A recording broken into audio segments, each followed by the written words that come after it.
The police told me the package had been delivered legally, no fingerprints, no return address, and the receipt inside had my name on it, dated 3 days in the future. This happened the week before Christmas, 2022, in Boise, Idaho. I live alone in a small second-floor apartment. Nothing fancy. Beige carpet, thin walls. The kind of place where you can hear your neighbor's microwave beep through the wall. I work early mornings, so my nights are quiet. Around 9, I make dinner. By 10, I'm usually half asleep on the couch with the TV murmuring in the background. That Tuesday night started exactly like that, until there was a knock. It wasn't loud, just 2 soft knocks, like someone testing the door. I wasn't expecting anything. No Amazon orders, no gifts. My family lives out of state, and we'd already agreed to mail stuff after Christmas. I opened the door. No one was there, just a medium-sized cardboard box sitting on the welcome mat. Brown tape, no branding, no shipping label, just my name and apartment number written neatly in black marker. I looked up and down the hallway, empty. The stairwell door at the end slowly closed on its own. I brought the box inside and set it on the kitchen table. It felt heavier than it should have. I checked all sides, no return address, no postmark, no shipping company logo. I texted my sister, asked if she sent something early. She replied with a single word, no. I left the box alone for an hour, just sat there on the table while I pretended to watch TV. Every few minutes I'd glance over at it. Nothing moved, nothing made noise. Finally, I opened it. Inside was a smaller box, wrapped in plain red Christmas paper, no tag. I peeled it open. Inside that was a VHS tape, black plastic, no branding, a white sticker on the front with my name on it again. Below it, written smaller, play me. I don't even own a VCR, or at least I didn't think I did. I checked my closet. Behind an old winter coat and a box of Christmas lights was a dusty VCR I vaguely remembered buying at a thrift store years ago and never using. I stood there for a long time. Then I plugged it in. The tape started immediately. Static for a few seconds. Then an image appeared. It was my living room, from the corner near the ceiling, the same angle as the smoke detector. The footage was dated December 23rd, tomorrow. The video showed me asleep on the couch, same clothes I was wearing that night, same TV glow. The timestamp ticked forward. Then at exactly 2:14 a.m., the front door opened. Slowly. Someone stepped inside. They were wearing a dark jacket, hood up, face never visible. They stood there, just watching me sleep, for 7 minutes. Then the tape cut to black. I ripped the tape out. My hands were shaking so bad I almost dropped it. I checked the locks. Both deadbolts were secure. I didn't sleep that night. I sat on the couch with the lights on until morning. The next day I called the police. They took the tape, took photos of the box, asked questions. That afternoon, an officer came back. He said there were no usable fingerprints, no camera footage from the building. And the tape? It had been manufactured recently. The receipt inside the box listed my name and a delivery time. December 23rd. I stayed with a friend that night. At 2:14 a.m., my phone buzzed. A notification from my apartment's motion sensor. Movement detected, living room. I didn't go back for 2 weeks. When I finally did, the box was gone. The VCR was unplugged, and taped to the inside of my front door was a small note, written in the same black marker. Merry Christmas. You slept through it this time.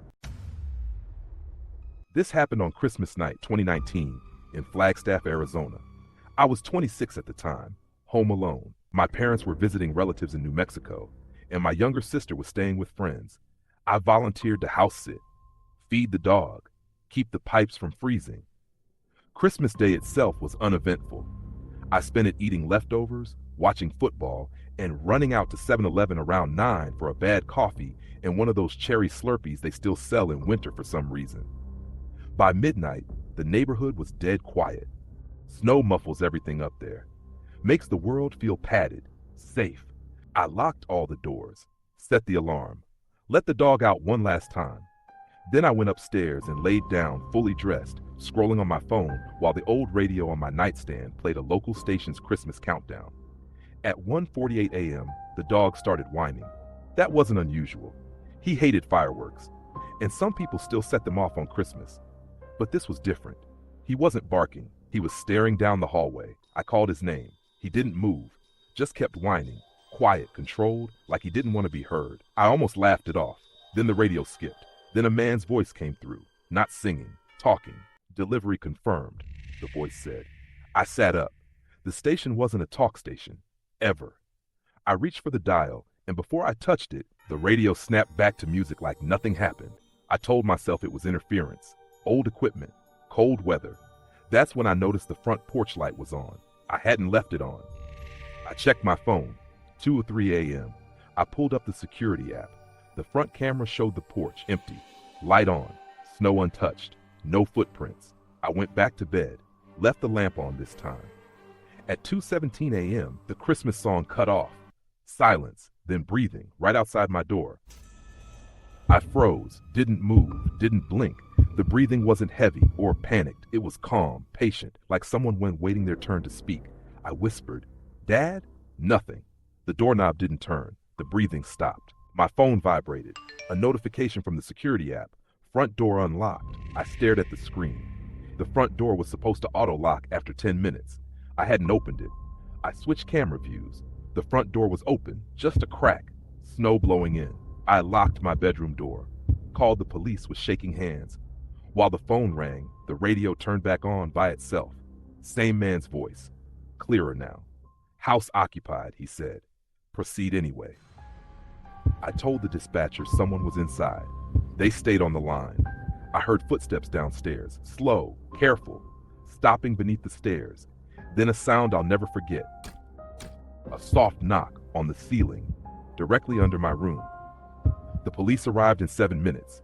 It felt like an hour. They cleared the house, front to back, attic, basement. Nothing was missing, no forced entry, no footprints inside or out. The radio, still plugged in, station unchanged. The front door, locked. They said maybe I forgot locking it. Stress, holiday exhaustion. They left around 3:30. I didn't sleep. In the morning, I found something in the snow, right below my bedroom window. A single set of footprints, standing there, facing the glass. This happened on Christmas night, 2021, in Cedar Falls, Iowa. I was staying at my parents' house that year. Small place, white siding, a creaky porch that's been there longer than I've been alive.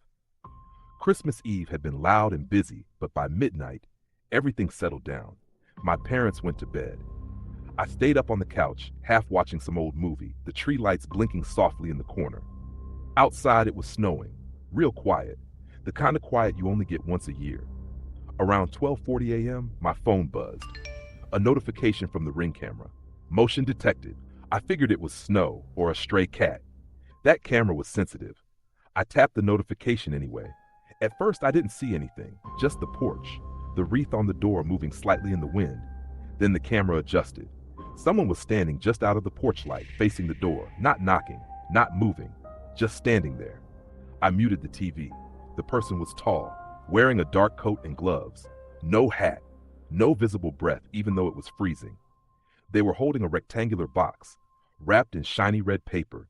I watched the timestamp. 1 minute passed, then 2. They didn't move. I thought about waking my dad. He owns a shotgun, but the situation felt awkward, like maybe it was a neighbor playing a weird joke or someone drunk. I checked the live audio, no sound, just the faint hum of the wind. Then the person raised their head and looked directly into the camera. I dropped the phone. When I picked it back up, the feed was still live. The person lifted the box, set it gently in front of the door, then stepped backward, slowly, off the porch, out of frame. I waited a full minute before standing up. Every floorboard creaked as I crossed the living room. I checked the peephole, empty porch. The box sat there, right against the door. I opened it just enough to grab the box and pull it inside. Then I locked the door. Deadbolt, chain. The box was heavier than it looked. No tag, no return address, just my name, written neatly in black ink. Inside was another box, and inside that was a DVD. No label, just a sticky note. My parents still have a DVD player hooked up to the old TV in the den. I don't know why I didn't just throw it away. Curiosity won. I slid the disc in. The screen went black. Then a video started playing. It was our house, the front of it, shot from across the street. The timestamp read December 25th, 11:58 p.m. The video fast-forwarded. I watched myself arrive earlier that night, hug my mom, carrying my overnight bag. The camera angle shifted. Now it was closer, from the neighbor's bushes. Then the side yard, then the porch. I felt sick. The final clip showed the front door, the wreath, the porch light. Then, movement. The door handle turned slightly, tested, locked. The video paused. Text appeared on the screen. You always lock it too late.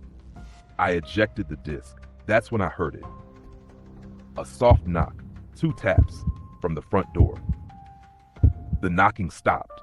My phone buzzed again. Another notification. Motion detected. I checked the camera.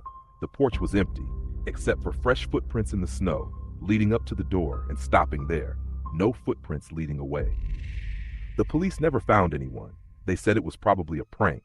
The camera footage across the street? Gone. Corrupted.